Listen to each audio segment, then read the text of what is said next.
안녕하십니까. 건강 365 아나운서 이영호입니다. 암 치료에 있어서 표적 치료 시대를 살고 있습니다. 암세포만 공격하는 치료법으로 설명되는데요. 암세포를 죽이기도 하고 더 이상 자라지 못하게 하는 효과를 얻을 수 있는 것이요. 이 난소암에서도 표적 치료는 시행되는데요. 일반 항암 치료와는 어떤 차이가 있을까요?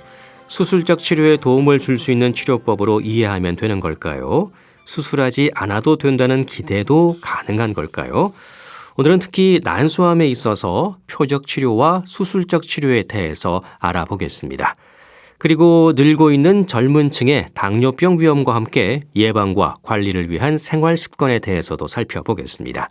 건강 365 이범학의 2대8로 시작합니다. KBS 라디오 건강 365 함께하고 계십니다. 암은 치료가 쉽지 않지요. 사망률이 높은 것으로 지적되는 암도 있습니다. 하지만 하루가 다르게 암 치료법은 발전하고 있고요. 그중 하나가 표적 치료입니다. 잘 알진 못하지만 막연하게 이 뭔가 획기적인 방법인 것 같아 이런 생각이 드는 것도 사실입니다. 암으로 진단받는 분들은 나에게 맞는 치료법 또 치료 효과에 절실한 관심을 가질 수밖에 없는데요. 난소암의 경우는 어떨까요? 표적 치료로 인한 기대 그리고 기존 치료법과 비교할 때 어떤 의미가 있을지 국립암센터 산부인과 임명철 교수와 함께하겠습니다. 교수님 안녕하십니까? 네, 안녕하십니까? 네, 교수님. 이 표적 치료제, 표적 항암제 이 같은 의미로 해석하면 될까요? 네, 그 암에 많이 발현되는 표적에 대한 치료는 항암제 외에도 항체나 항체 약물 접합제 같은 것이 있기 때문에 네. 표적 항암제보다는 표적 치료제가 조금 더 넓은 의미라고 볼 수가 있겠습니다. 그렇군요. 이 표적 치료에 대해서는 암세포만 집중적으로 공격하는 치료법이다. 이 막연하게 이렇게 알고 있거든요. 어떻습니까? 네, 그 암의 증식이나 분화, 전이에 관여하는 단백질을 타겟으로 하는 치료가 되겠습니다. 그래서 이러한 표적은 암세포에 더 많이 있기는 하지만 예. 정상 세포에도 존재하기 때문에 그렇죠. 예, 표적 치료에도 부작용은 있습니다. 네, 부작용이 아예 없다고 할 수는 없다는 거군요. 예, 이게 암세포를 죽이는 게 아니고 암세포가 더 이상 자라지 못하게 한다. 그렇게 설명하던데요. 네네, 암세포의 증식을 억제하기도 하고요. 예. 또 암세포를 죽일 수도 있습니다. 아, 죽일 수도 있어요. 네네. 예, 알겠습니다. 그 표적 치료가 갖는 가장 큰 장점은 그럼 뭘로 봐야 될까요? 네, 그 앞에 말씀드렸지만 암의 증식이나 분화 전이에 관여하는 특정 단백질을 타겟으로 하기 때문에 네. 통상의 세포 독성 항암 치료에서 흔히 발생하는 오심, 구토, 탈모와 같은 부작용이 적다는 것이 장점으로 생각이 됩니다. 네, 부작용이 적다. 이게 가장 큰 장점이고요. 그럼 일반 항암제와 표적 항암제가 다른 점은 어떤 걸까요? 네, 그 통상적으로 이제 항암제는 주변의 정상세포에 영향을 많이 준다 이렇게 말씀을 하시는데요. 예. 네, 일반적으로 맞는 말씀이고 일반 항암제는 암세포뿐만 아니라 정상세포까지 이제 공격을 하기 때문에 여러 부작용이 많이 나는데 표적 치료제는 앞에 말씀드렸지만 특정 단백질을 타겟으로 하기 때문에 상대적으로 정상세포에 대한 영향이 좀 적다라고 이렇게 볼 수가 있겠습니다. 네, 그러니까 주변 다른 정상세포에 영향을 얼마나 주느냐, 이게 또 가장 큰 차이라고 볼 수 있겠네요. 네. 예. 일반 항암제는 이제 치료를 하다가 부작용 때문에 중단하는 경우도 흔히 있다고 알고 있거든요. 예. 그럼 이 표적 항암제는 이런 부작용의 위험이 얼마나 적은 건지요? 물론 이제 세포 독성 항암제보다는 표적 항암제가 부작용이 적습니다. 그렇지만 표적 치료의 종류에 따라서 다른 종류의 부작용이 있고요. 또 이러한 부작용으로 인해서 치료를 중단하는 경우가 있습니다. 예를 들면은 신생 혈관 억제제나 이런 경우에는 단백뇨나 장천공 이런 문제들이 생길 수가 있겠고요. 예. 또 파프 저해제 이런 치료들은 빈혈이나 또 혈소판 감소증과 같은 혈액학적 독성을 보여서 또 치료가 중단되는 경우도 적지만 있습니다. 예. 그 독성 여부에 좀 차이가 있는 건가요, 그럼요? 예, 맞습니다. 예, 알겠습니다. 그 일반 항암제를 세포 독성 항암제 또 표적 치료제를 분자 표적 치료제 이렇게 구분해서 얘기를 하더라고요. 예, 맞습니다. 그래서 예. 우리가 이제 표적 항암 치료는 우리가 저분자 치료, 스몰 몰레큘 드럭하고 또 단클론 항체, 그 모노클로널 안티바디 이런 종류가 있겠습니다. 네. 자, 그럼 이 표적 항암제에 좀 뭐 한계 같은 게 있을지도 궁금한데요.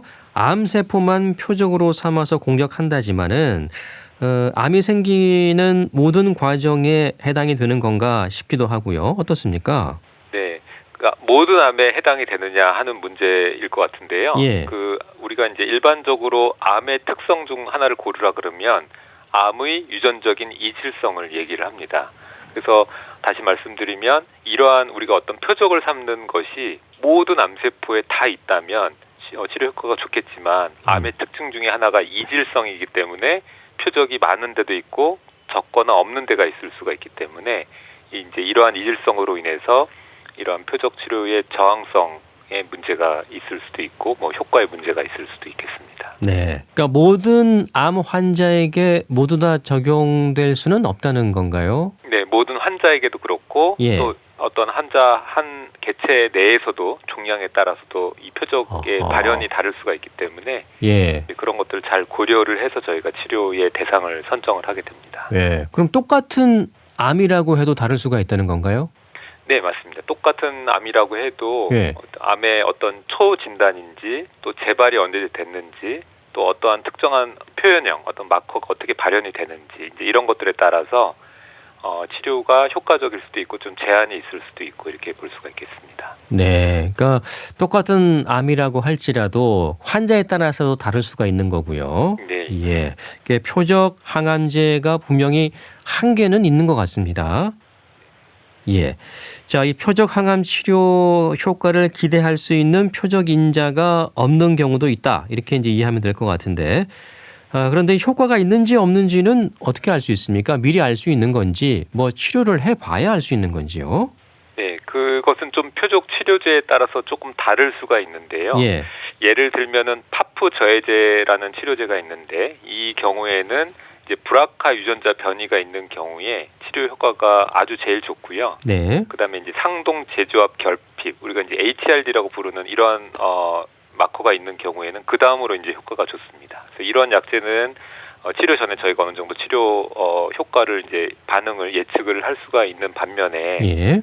신생혈관 억제제 같은 경우에는 특별한 표적 인자, 바이오 마커가 없습니다. 그렇지만 이제 그렇다고 해도 저희가 이제 임상 연구가 축적이 된 것이 있기 때문에 이제 여러 가지 결과를 통해서 질환이 어떠한 상태일 때 조금 더 도움이 되는지 이제 이런 것들을 임상적으로 저희가 알 수가 있습니다. 예. 그 치료를 하면서 알게 되는 경우도 있습니까? 네. 해보니까 잘 되는구나 이런 게 있나요? 네네. 치료를 하기 전에도 바이오마커 확실한 어떤 검사로 알면 제일 좋고요. 예. 그렇지 않더라도 임상적인 어떤 상황에 따라서 어느 정도 반응이 오겠다 이렇게 생각을 저희가 예측하기도 하고 또 말씀해 주신 대로 치료하면서 반응을 또 보면서 이게 치료가 잘 듣는지 이렇게 확인을 할 수도 있겠습니다. 네. 비용 측면은 어떻습니까? 일반 항암과 비교했을 때.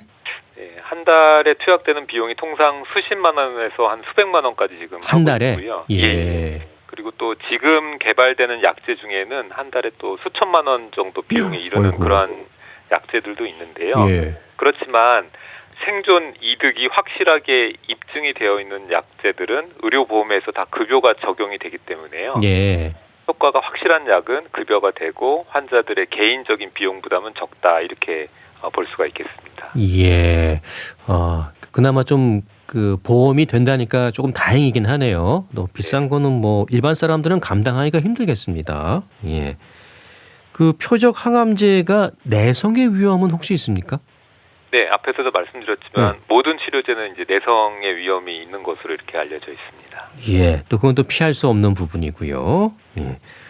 그 암 종류에 따라서 일반 항암제와 이런 표적 항암제가 이 동시에 사용되는 경우도 있습니까?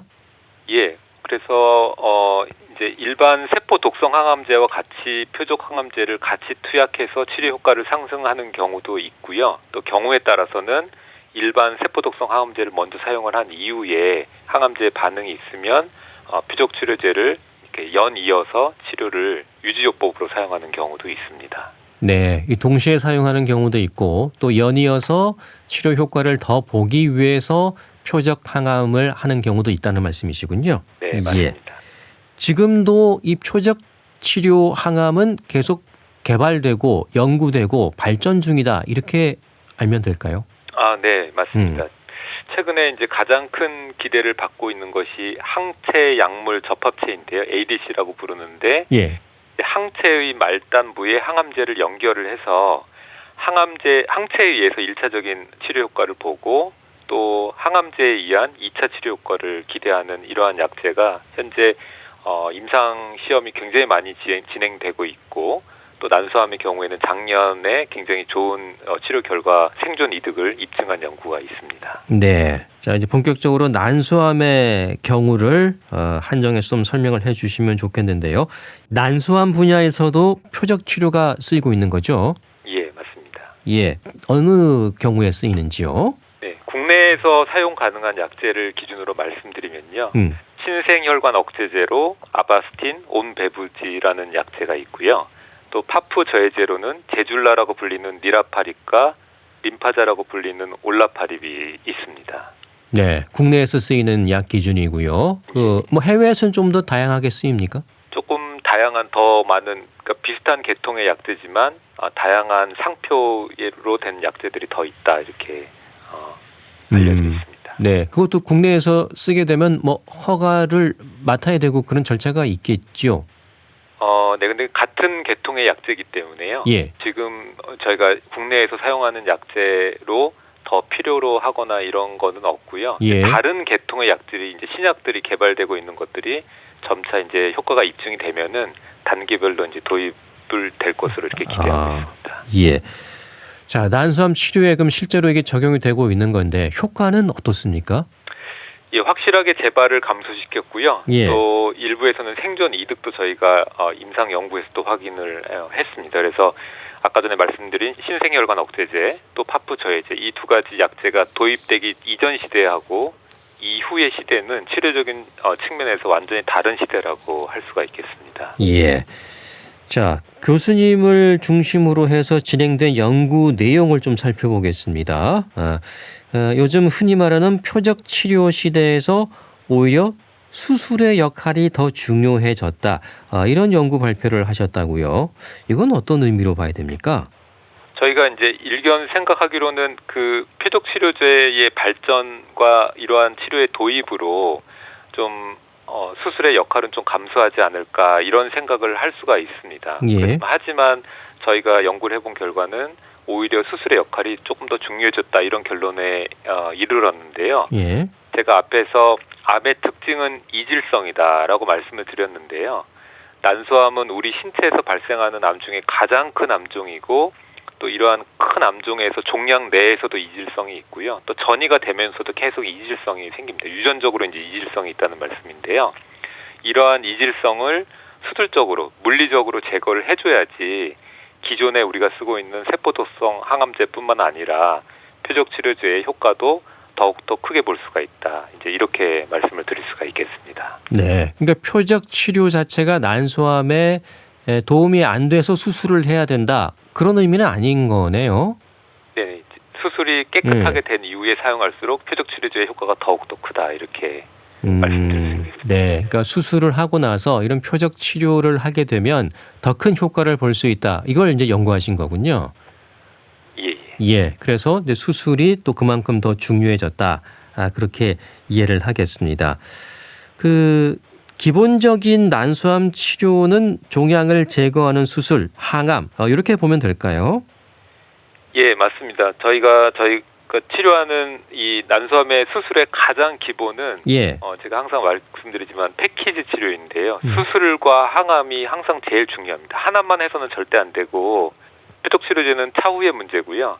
수술과 항암이 제일 중요한 것인데 종양을 가급적 다 모두 물리적으로 제거하는 그런 광범위하게 수술을 하면서도 수술 이후에 바로 항암 치료가 시작될 수 있는 안전한 수술을 해야 되고요. 네. 또 수술 이후에 삶의 질이 어느 정도 유지가 되고 보장이 되어야지 환자분들이 또 항암 치료를 잘 이어갈 수 있기 때문에 깨끗하고 안전하고 광범위하게 하는 수술 플러스 또 가능하면 조기에 항암 치료, 요 치료가 이제 치료의 가장 기본이라고 이렇게 말씀드릴 수가 있겠습니다. 예. 그 난소암 치료 그 수술 방법은 구체적으로 어떻게 진행이 되나요? 저희가 이제 복강 내로 종양이 있을 때에 예. CT나 PET와 같은 영상 검사를 먼저 시행을 합니다. 그래서 전이 범위가 어느 정도 있는지를 확인을 하고요. 예. 저희가 이제 CT나 PET를 통해서 이렇게 뭐 호두나 이렇게 콩과 같이 땡글땡글 이렇게 종양이 만들어지는 종양은 잘 예측이 가능하지만 복강 내에 이렇게 얇게 깔리는 그런 우리가 페인트를 이렇게 쭉 칠하고 나면은 그걸 단면으로 잘라서 페인트가 칠해졌는지 안 칠했는지 보기가 어렵잖아요. 예. 그런 복강 내에 얇게 깔리는 종양은 사실상 영상 검사로는 확인하기가 어렵습니다. 그래서 저희가 수술을 시작할 때에 진단적 복강경을 하거나 아니면 절개를 조금 해서 복강 내 상태를 먼저 확인을 하고요.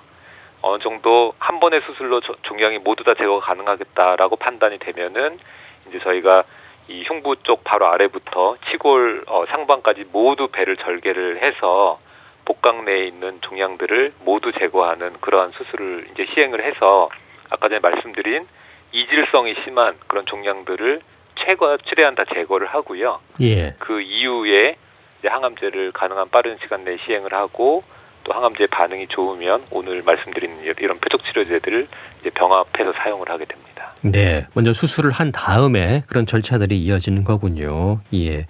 종양 감축술이라는 건 어떤 건가요? 네. 제가 방금 말씀드렸지만 복강 전체를 대상으로 이제 저희가 종양을 말 그대로 감축을 한다는 개념인데요. 예. 30년 전, 20년 전, 10년 전 이렇게 되면서 우리가 종양 감축술 적절하게 잘했어 하는 기준이 수술 끝나고 남는 종양의 크기로 과거에는 2cm, 또 1cm, 0.5cm 이렇게 되다가요. 지금 현재는 수술에 대한 기술도 많이 발전하고 수술에 대한 기구도 좋아지면서 이제 현재의 수술의 목표는 눈에 보이는 종양은 모두 다 제거하는 것이다. 이렇게 지금 개념이 되어 있고요. 예. 그렇지만 굉장히 넓긴 하지만 상대적으로 종양이 깊이 파고 들어가지는 않습니다. 복막에 굉장히 얇게 이렇게 종양이 침착되어 있는 경우가 많기 때문에 넓게 광범위하게는 수술하지만 그렇게 깊게 절제하는 것은 아니고 장기를 많이 절제하는 것이 아니라 장기의 복막, 겉에 쪽에 묻어있는 장막을 주로 절제를 함으로써 종양을 대부분 제거를 많이 하게 되는 것이 이 종양 감축술의 대부분의 이제 수술이라고 이렇게 말씀을 드릴 수가 있겠습니다. 자, 교수님, 그럼 수술을 그럼 다시 또 2번 해야 되는 경우도 있나요? 네, 그래서 저희가 지금 현재로는 1차 수술이 끝나고 항암 치료가 끝난 이후에요. 한 6개월 이후 상태에서 재발이 됐는데 재발된 당시에 병의 개수가 그렇게 크지가 않고 절제가 가능한 부위에 있다라고 한다면 저희가 다시 들어가서 종양을 제거하기도 합니다. 예, 또 그런 경우가 있군요. 2차 종양 감축술이라 그래서 2차로? 재발 시에도 수술을 시행하기도 합니다. 네, 그 말씀 들어보니까 이게 상당히 좀 큰 수술 같은데요. 예. 예. 자, 그 난소암 수술과 일반 항암 치료를 병행했을 때, 또 난소암 수술과 표적 치료를 받았을 때 어떤 그 치료 효과나 생존율의 변화라든가 이런 게 수치적으로 좀 확인되는 부분들이 있을까요? 예. 그동안 임상 연구에서 그러한 결과들은 아주 많이 입증이 되었고요. 예. 아까 전에 말씀드렸지만 수술 전에 어떤 불악화 변이라든가 또 그 상동제적 결핍 같은 HRD에 대한 그런 우리가 수술 전에 어떤 검사로 미리 이제 반응을 예측할 수 있는 지표가 있는 경우도 있겠고, 또 어떤 경우에는 잔류 종양이 많이 남거나 이제 3기가 아니라 4기인 경우에는 신생혈관 억제제를 사용했을 때 조금 더 치료 효과가 더 좋다. 이제 이러한 임상적인 그런 내용들이 있어서요. 네. 그러한 특정 상황에서는 생존율의 향상을 저희가 많이 재발도 낮추고 생존 향상도 이제 기대할 수 있는 그러한 임상 결과와 또 현장에서 저희가 그런 치료 성적의 향상을 보고 있습니다. 네. 교수님, 그 난소암 환자들 가운데 이 수술을 꼭 받아야 하는 건지, 이 수술을 받지 않고 이 표적 항암 치료만으로도 가능한 건지 그런 경우는 있습니까? 현재까지는 수술과 항암은 기본 치료가 되겠고요. 예. 이 이후에 아까 전에 말씀드린 특정한 바이오마커 어떤 표적 어떤 임상적인 결과라든지 또 임상적인 마커가 있는 경우에만 이제 표적 치료제를 사용하는 것으로 되어 있고요. 난소암이 이질성이 심하기 때문에 이러한 이질성이 심한 것들에 대한 표적이 향후에 개발이 된다면 이제 모든 환자분들이 기대하신 대로 수술도 좀 생략을 하고 또 부작용이 심한 세포 독성 항암도 좀 피하고 이런 표적 치료제로 좀 암이 낫지 않을까 하는 것은 이제 앞으로 연구를 계속해서 연구 개발이 필요한 분야다 이렇게 말씀을 드릴 수가 있겠습니다. 네. 난소암은 우리 신체에 발생하는 가장 큰 종양으로 알고 있습니다. 이 범위가 또 넓고 해서 표적 치료하는데도 어려움이 클 것 같은데요. 네. 제가 계속 말씀드리지만 현재는 수술 항암이라는 이 두 가지 패키지를 기본적으로 잘 시행을 해서 이 항암 치료와 병행해서 쓰거나 혹은 연속해서 저희가 표적 치료제를 사용을 하게 되는데요. 예. 네, 앞에도 방금 말씀드렸지만 이런 유전적인 이질성을 극복할 수 있는 표적 치료제가 언젠가 좀 개발이 되면 좋겠다 이런 기대를 가지고 있습니다. 네. 그 난소암 하면 기본적으로 이 난소를 절제하는 건가요, 교수님? 네네. 난소를 절제하는 거는 이제 기본적인 아주 기본적인 간단한 거고요. 수술이고 예. 복강 내에 복막에 전이가 돼 있는 난소의 종양이 생기면 난소 바깥쪽에서 생기거든요.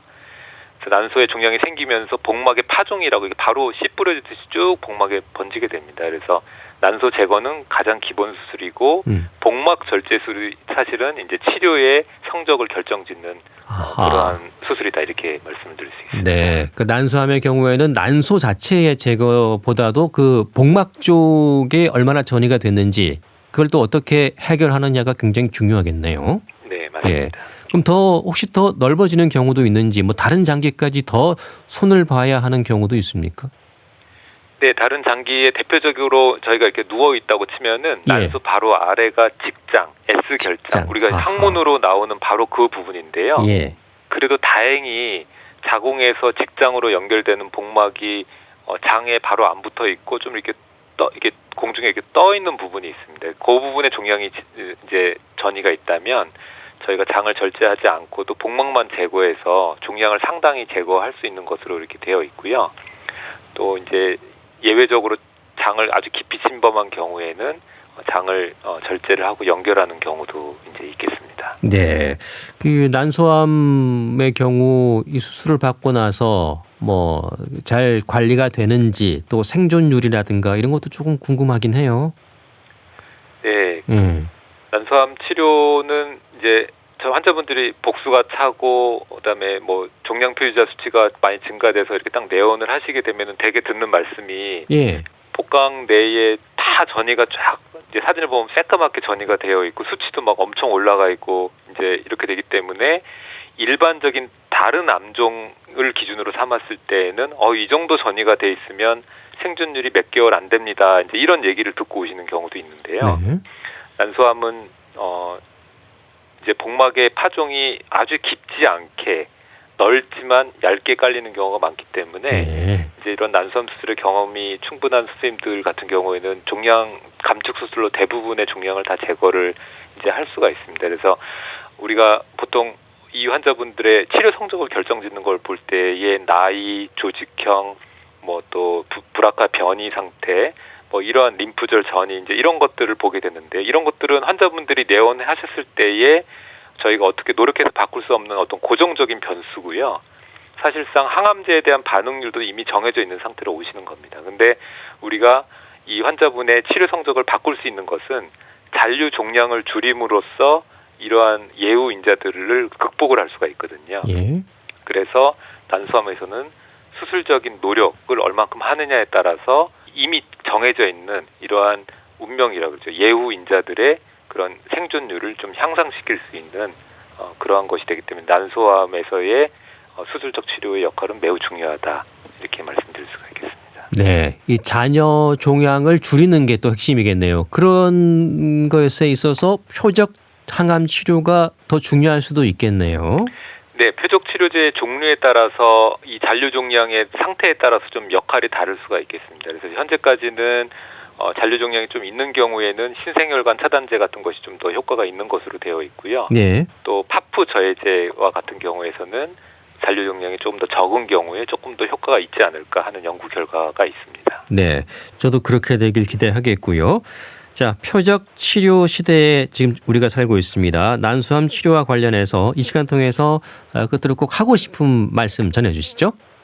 네, 그 표적 치료제가 굉장히 큰 역할을 한 것은 분명하지만 이제 꼼꼼하고 광범위하면서도 안전하게 종양 감축술을 하고 그 이후에 항암 치료하는 것은 언제나 이제 필수 사항이 되겠습니다. 이제 표적 치료제는 어떻게 보면은 선택 사항이라고도 할 수가 있는데요. 네. 굉장히 고가지만 국내에서는 효과가 인정된 범위 내에서는 급여가 되기 때문에 그렇게 큰 부담이나 걱정을 하시지 않아도 될 것 같고요. 마지막으로 난소암은 재발이 많습니다. 표적 치료제를 써도 이제 재발하는 경우가 있는데 첫 번째 재발이나 두 번째 재발 같은 초기 재발 상태에서는 한번 꼭 수술적인 치료에 대한 선택을 한번 고민을 하시고 그 이후에 이제 전신 치료에 대한 그런 치료를 한번 고민해 보시는 것도 꼭 생각해 보시기를 권유를 드립니다. 네. 이상입니다. 자, 오늘 좋은 정보 잘 들었습니다. 고맙습니다. 네네, 감사합니다. 네, 국립암센터 산부인과 임명철 교수였습니다.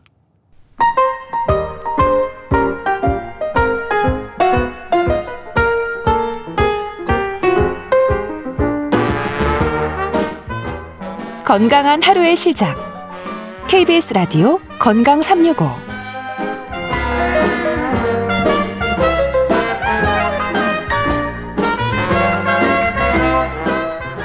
KBS 라디오 건강 365 함께하고 계십니다. 젊은 당뇨병이라는 지적이 있을 정도로 이 젊은 층의 당뇨병 발생률이 늘고 있습니다. 건강보험심사평가원 자료를 보면 최근 5년간 당뇨병 증가율에서 20, 30대 젊은 층의 발생률이 늘고 있다고 하는데요. 이유가 뭘까요? 이 단짠, 이 달고 짠 음식을 즐기는 식습관 때문일까요? 국립정신건강센터 내과 백현욱 교수와 함께하겠습니다. 교수님 안녕하십니까? 네, 안녕하십니까? 네, 이 당뇨병 하면 중년 이후에 생기는 질환으로 많이 알고 계시는데 이 젊은 층의 발생률이 계속 늘고 있어요. 식습관이 문제인 걸까요? 예, 아닌 게 아니라 가장 최근인 2023년 건강보험심사평가원 발표에 의하면 2022년도에 2030 세대의 당뇨병 환자 증가율이 2018년도에 24%였는데 그 전체 당뇨병 환자 증가율이 21%인 것보다 훨씬 더 높게 나왔다라고 하고 있습니다. 게다가 그중에서도 20대의 경우는 당뇨병 환자가 무려 47%가 증가했다고 하네요. 예. 물론 이들의 경우 유전적인 영향이 물론 바닥에 깔려 있긴 하지만 역시나 비만율이 증가하는 것과 관련이 있어 보입니다. 그래서 실제로 20대, 30대 당뇨병으로 진단받은 사람들의 그 비만 비율을 살펴봤더니 2006년도에는 51%였는데 2015년도에 72.4%로 크게 는 걸로 봐서는 비만이 원인인 것 같다. 따라서 그거를 유발하는 것이 바로 현대인의 생활 습관 중에도 특히나 고칼로리, 가공식품, 패스트푸드 같은 그런 식습관, 과식, 이게 영향이 크고 두 번째는 좌식 생활이 영향이 큰 게 아닐까 하고 생각을 하고 있습니다. 예. 그런데 문제는 이런 20, 30대가 혈당에 대한 인식 자체가 좀 낮잖아요. 예, 당뇨가 설마 이렇게 생각할 수 있거든요. 모르고 지내는 경우도 많겠어요. 맞습니다. 실제로 혈당이 내가 높으냐 낮으냐 하는 거는 그 혈액 검사 해야만 알 수 있거든요. 그렇죠. 예. 네, 근데 젊은 층은 아무래도 병원 가는 경우도 적고 그리고 또 이 병 자체를 중년 이후의 질환이라고 우리가 여기는 경우가 많잖아요. 예. 따라서 병원을 다른 이유로 가더라도 굳이 혈액 검사를 하지 않는 경우가 많으니까 모르고 지내는 경우가 굉장히 많습니다. 그리고 또 아주 심하게 당뇨가 왔으면 몰라도 그렇지 않을 때는 증상 또한 굉장히 막연해서 그저 피로감이 조금 심한 정도 사실 이 정도 갖고 피 검사하지는 않죠. 그렇죠. 젊은 사람들은. 예. 그러니까 모르는 게 굉장히 많은 거죠. 네. 이 대한당뇨병 학회에서 젊은 층을 대상으로 조사를 했더니 60% 이상이 자신의 공복 혈당 또 식후 혈당을 모른다는 응답이었어요. 그만큼 이 혈당 관리를 잘 모르고 이 혈당 관리라고 하는 것은 나이와 상관이 없는 거잖아요. 당연하죠. 예. 혈당이 높으면 그리고 높은 상태가 오래될수록 여러 가지 문제점, 합병증이 생기는 거잖아요. 그러니까 나이와 상관없이 관리와 조절이 상당히 필요한 것이기도 하고 또 역으로 얘기했을 때 나이 든 사람보다는 젊었을 때 발병한 당뇨가 훨씬 더 위험하다라고 말씀드릴 수도 있습니다. 즉 췌장 기능이 중장년기에 발병한 환자보다도 더 떨어져 있기도 하고 또 뿐만이 아니라 고혈당에 노출되는 기간이 훨씬 일찍 시작하잖아요. 그렇죠. 예를 들어서 20대에 시작하면 그게 일반적으로 한 20년 지나서 만성 합병증이 생긴다. 그러면은 40대 이미 합병증이 발생해 있으면 사실은 문제가 상당히 크죠. 그렇기 때문에 조기 관리는 상당히 중요하다고 또 강조를 해드려야 되겠습니다. 네. 젊으니까 잘 이겨내겠지 하는 그런 질병이 아니라는 거잖아요. 더 오히려 위험하다는 거죠. 그렇죠. 당뇨는 더 위험하고 어떻게 보면 평생 이걸 또 안고 가야 될 수도 있으니까요. 그렇습니다. 그렇습니다. 당뇨병이 발생했다는 것은 이제 췌장 기능과도 연결되는 부분이잖아요. 그렇죠. 예. 왜 우리가 당뇨병 하면 그래도 우리 많이 이제 알려져 있으니까 당뇨병이 어떤 호르몬과 연관이 있는가를 잘 알고 있잖아요. 네. 인슐린. 정말 유명하지요. 그렇습니다. 바로 인슐린이 혈당을 조절하는 호르몬이고요. 이 인슐린을 분비하는 곳이 바로 췌장이거든요. 물론 1형 당뇨병이 아니고 2형 당뇨병이 대부분이니까 이 경우는 인슐린 자체 분비량이 감소하는 것보다는 인슐린 저항성, 그래서 말초에서 사용하는 것이 문제가 되는 게 더 이유가 되기는 하지만 당뇨병이 발생했다 그러면 이미 췌장 기능이 절반 이상 감소되어 있는 것으로 보고 당뇨가 진행되면서 지속적으로 췌장 기능이 떨어지거든요. 따라서 심각해지기 전에 혈당 관리를 빨리 시작하는 것이 당연히 바람직하겠습니다. 네, 100세 시대를 살고 있는 지금 이제 혈당 관리를 소홀할 때 있을 수 있는 건강상의 위험이 크다는 건데 췌장 기능이 감소한다고 하셨는데요. 이건 구체적으로 어떤 의미로 봐야 될까요? 췌장은 방금 말씀드렸듯이 예. 혈당을 조절하는 호르몬을 분비하는 곳이에요. 근데 사실 엄밀하게 얘기하면 혈당 조절 호르몬이 두 가지입니다. 하나는 방금 말씀드렸던 혈당을 오히려 좀 낮추면서 몸에 그 저장을 시키는 칼로리를 저장시키는 인슐린 호르몬이 있고요. 역으로 혈당을 오히려 높이면서 소모를 시키는 글루카곤이라는 호르몬이 있는데 예. 이 두 가지가 다 췌장에서 나오거든요. 그래서 췌장의 기능이 저하된다는 것은 혈당 관리 능력이 저하된다고 말씀을 드릴 수 있고요.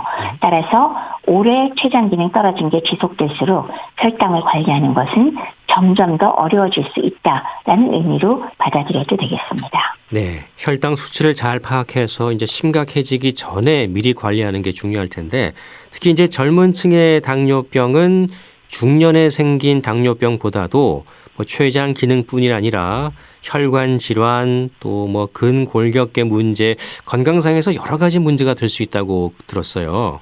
맞습니다. 예. 당뇨병의 합병증 중에서 가장 중요한 침범 부위가 혈관이고요. 그다음에 신경계를 침범하거든요. 예. 따라서 미세혈관, 대혈관의 여러 가지 합병증 이외에도 또 당뇨로 인해서 근골격계를 침범하기도 하고 피부의 증상을 유발하기도 하고 또 신경계를 침범하기 때문에 중추와 말초신경, 정신신경계 등 다양한 합병증을 유발하게 되거든요. 그래서 혈당이 나의 평균보다 30에서 35 정도 더 올라가면 합병증으로 사망할 확률이 무려 15 내지 40%가 증가한다고 하니까 예. 어마어마하게 높은 숫자라고 할 수 있겠죠. 예. 그래서 당뇨병이 무서운 게 뭐 당뇨병 그 자체보다도 합병증의 위험이라는 말이 있는 거잖아요.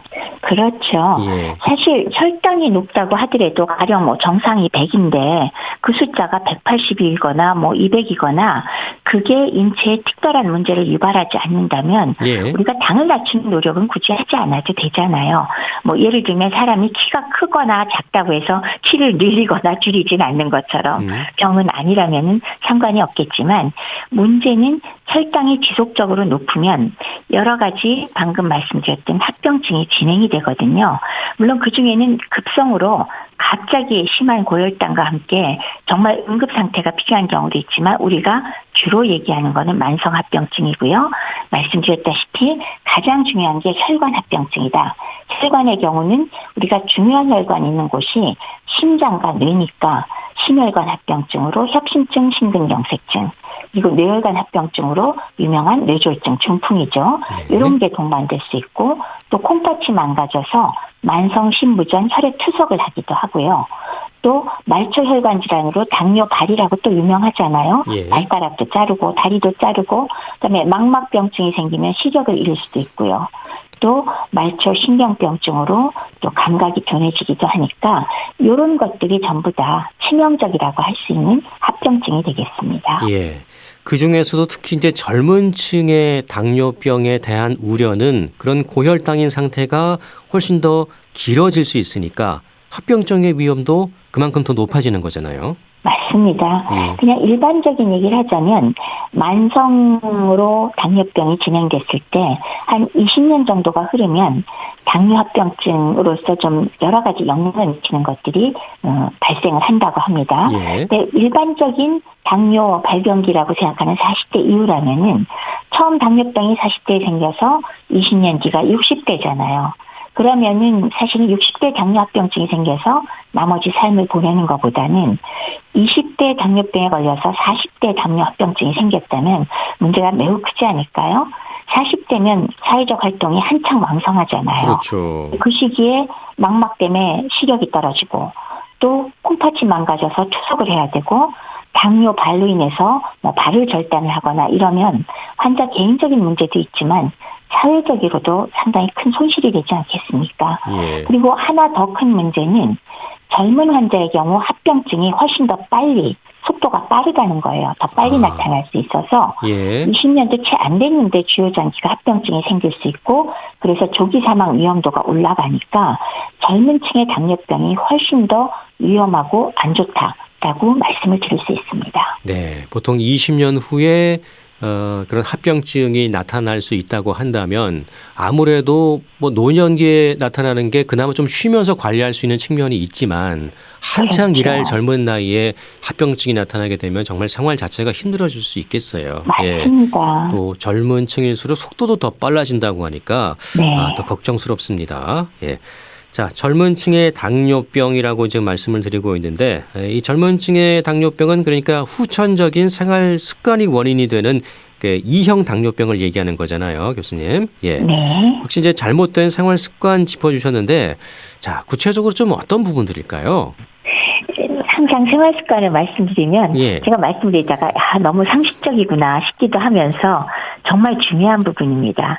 우선 항상 제가 말씀을 드리는 것처럼 식습관 그리고 운동 부족 예. 그리고 담배 피우는 것, 흡연 그리고 술을 많이 마시는 것, 불규칙한 생활과 스트레스 이런 것들인데요. 특히나 이 고칼로리 중심의 나쁜 식습관과 운동 부족은 비만을 유발하게 되죠. 그리고 특히나 젊은 층의 당뇨병은 더더구나 비만과 연관이 큰 것으로 보이는데요. 실제로 당뇨병의 진단 나이가 어릴수록 오히려 체질량 지수, 우리 BMI라고 부르잖아요. 예. 그게 높다는 거는 비만도가 훨씬 더 높다라는 걸 볼 수가 있거든요. 예. 그래서 젊은 사람의 2형 당뇨병은 나이 든 사람에 발병되는 2형 당뇨병보다도 비만과 연관이 훨씬 더 크다라고 결론을 내리고 있습니다. 네, 고칼로리 중심의 식습관 역시 뭐 잘 먹는 게 문제인 건데 특히 이제 젊은 층은 자극적인 음식을 또 선호하게 되고 또 불규칙하게 그 먹는 경우가 많잖아요. 예. 그렇죠. 영양 성분보다는 또 패스트푸드 같은 또 고칼로리 음식을 또 먹기도 하고요. 그런 부분들이 문제가 되겠죠. 맞습니다. 네. 그러니까 왜 요즘 단짠이라고도 달고 하더라고요. 짜고 그렇죠. 네. 예. 그래서 사실 이 패스트푸드나 가공식품의 특성이 사 먹는 사람의 입맛을 잘 맞추기 위해서 결과적으로는 달지 않으면 짠 데다가 역점을 둘 수밖에 없습니다. 예. 그래서 한동안 왜 그 뭐 시리얼 같은 거 많이 먹을 때도 왜 미국의 경우 단 게 나쁘다 그러면 시리얼에서 단맛을 뺐다고 이제 막 선전을 하거든요. 예. 근데 그렇게 함에도 불구하고 사람들이 찾아서 특히 어린 사람들이 찾아서 많이 먹게 하려면 뭔가를 넣어야 되는데 그때는 소금량이 늘어납니다.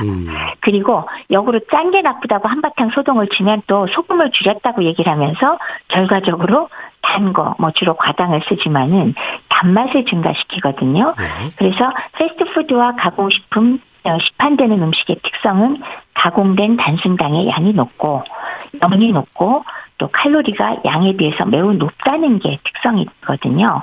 따라서 이런 식습관을 고치는 게 사실 1차 고칼로리 중심의 식습관을 바꾸는 것이다 라고 할 수 있고, 건강한 식생활을 실천하는 것이 당연히 당뇨 조절을 하면서 가장 먼저 지켜야 될 생활 습관이라고 할 수가 있습니다. 네.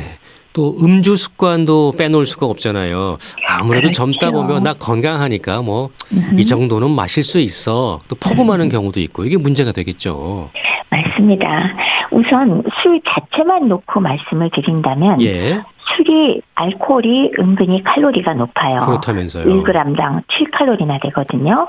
그래서 높은 열량을 함유하지만 그럼 그것도 일종의 칼로리니까 괜찮은 거 아니야? 라고 생각할 수 있지만 술을 얘기할 때, 알코올을 얘기할 때 우리가 텅 빈 열량을 제공하는 것이라고 얘기를 합니다. 예. 즉 열량은 높지만 다른 영양은 전혀 없다는 없고, 뜻입니다. 예. 그게 첫 번째 문제거든요. 다른 영양소 없이 텅 빈 칼로리만 제공을 하니까요.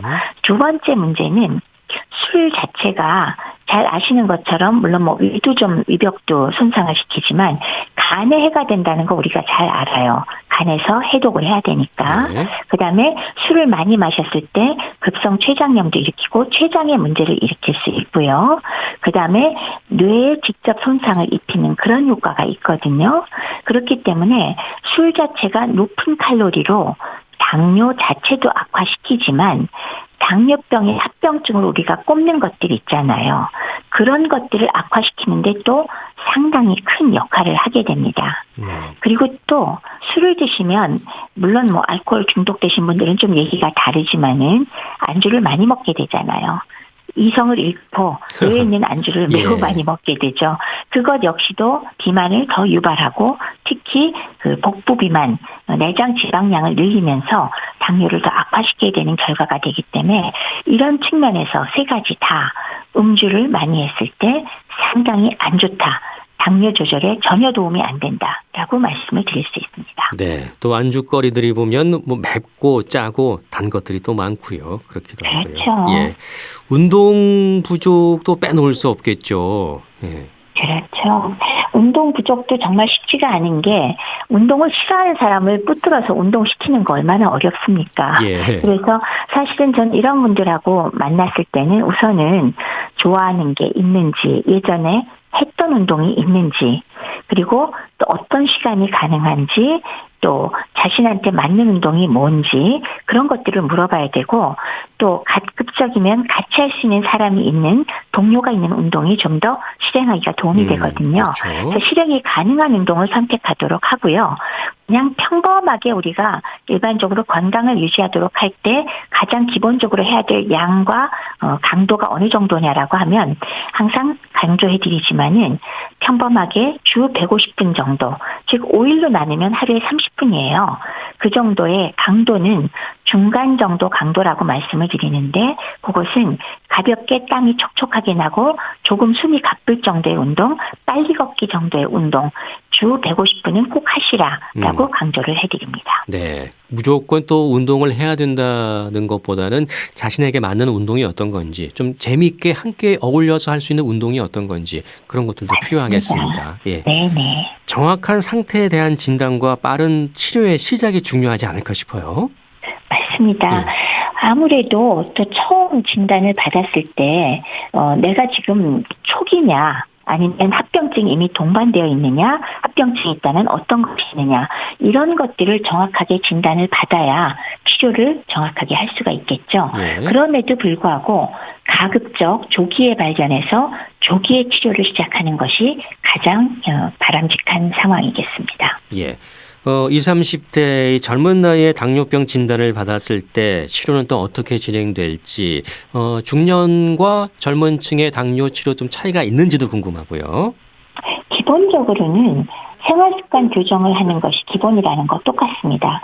그걸로 안 될 때 약물 치료가 들어가는 것도 맞고요. 예. 특히나 젊은 나이에 경우 비만과 연결된 것이 나이 들어서 걸린 사람보다 훨씬 더 영향이 크기 때문에 어떤 면에서는 비만을 조정해서 체중을 어느 정도 건강 체중으로 돌려놓는 것도 상당히 중요한, 그리고 가시적인 결과를 볼 수 있는 것이기 때문에 건강 체중을 유지하는 노력을 해야 될 거고요. 그런 것들이 부족할 때 약물 치료를 하는데, 특히나 젊은 나이의 경우는 조기에 발견해서 빨리 좋은 생활 습관을 확립해서 계속 유지한다면 오히려 이런 좋은 건강 습관으로 인해서 나머지 여생을 비교적 어쩌면 다른 사람보다도 더 건강하게 지낼 수도 있는 가능성을 설명해 드리려고 제가 노력을 하고 있습니다. 네. 교수님 보시기에는 어떻습니까? 물론 생활 습관과 당뇨병 약물 치료 둘 다 중요하겠습니다만 네. 젊은 층의 경우에는 이 약물 치료보다는 생활 습관을 바꾸는 게 더 중요하지 않을까라는 제 생각도 들거든요. 맞습니다. 생활 예. 습관을 바꿔서 체중을 다시 건강한 원래의 체중으로 돌려놓으면 많은 경우에 약물 자체가 필요가 없는 경우도 있거든요. 예. 물론 처음에 심할 때 일단 약물을 시작할 수도 있지만은 기본적으로 젊은 연령층은 비만과 연관이 워낙 크기 때문에 체중을 건강한 체중으로 돌려놓는 것이 가장 중요한 가시적인 목표가 되겠습니다. 예. 무엇보다 젊은 층은 특히 이 생활 습관을 고치는 게 무엇보다 중요할 것 같고요. 만에 하나 젊은 층도 이 약을 써야 된다면 그렇게 해야 되는 건지 실제로 또 그런 경우가 많이 있나요? 20대임에도 불구하고. 네, 있습니다. 물론 이제 제가 열심히 최근에 20kg가 늘었어요 하는 분들한테 열심히 이제 생활 습관, 운동, 살 빼는 거 하긴 하지만 예. 현재 혈당이 아주 높을 때는 어쩔 수 없죠. 처음부터 무조건 운동만 갖고 하기에는 너무나 혈당이 높을 경우가 있거든요. 이럴 때는 많은 양은 아니지만 약물을 같이 쓰기도 합니다만 체중을 조절하면서 그 약물은 차차 줄여서 얼마든지 끊을 수가 있는 거거든요. 네. 그렇기 때문에 병원에서 의사 선생님이 약물을 권해주실 때 너무 거부감을 갖지는 마시고 스스로 빨리 체중 조절을 하셔서 그 약을 줄이고 끊는다는 걸 목표로 하는 게 더 좋을 것 같습니다. 네. 또 우리가 코로나 시대를 거치면서 배달 음식에 너무 익숙해지고 또 덜 움직이다 보니까 이 젊은 층의 이런 당뇨 비만이 더 심해지지 않았나 하는 생각도 들어요. 그럴 가능성도 있을 것 예. 같습니다. 예. 배달 음식이 아주 일상이 돼버렸잖아요. 그렇죠. 또 배달시켜 먹으면 안 움직이게 되고 또 배달 그럼요. 음식은 아무래도 좀 자극적인 음식들이 많다 보니까 그게 또 그렇죠. 비만과 이어질 수 있고 맞습니다. 편하긴 한데 건강을 생각해서는 우리가 한 번 더 고민해 볼 필요가 있지 않을까라는 생각이 그렇죠. 드네요. 네. 자, 오늘 말씀 잘 들었습니다. 고맙습니다. 네, 감사합니다. 네, 국립정신건강센터 내과의 백현욱 교수였습니다. KBS 라디오 건강 365 이태종의 화양연화 들으면서 모두 마치겠습니다. 아나운서 이영호였습니다. 고맙습니다.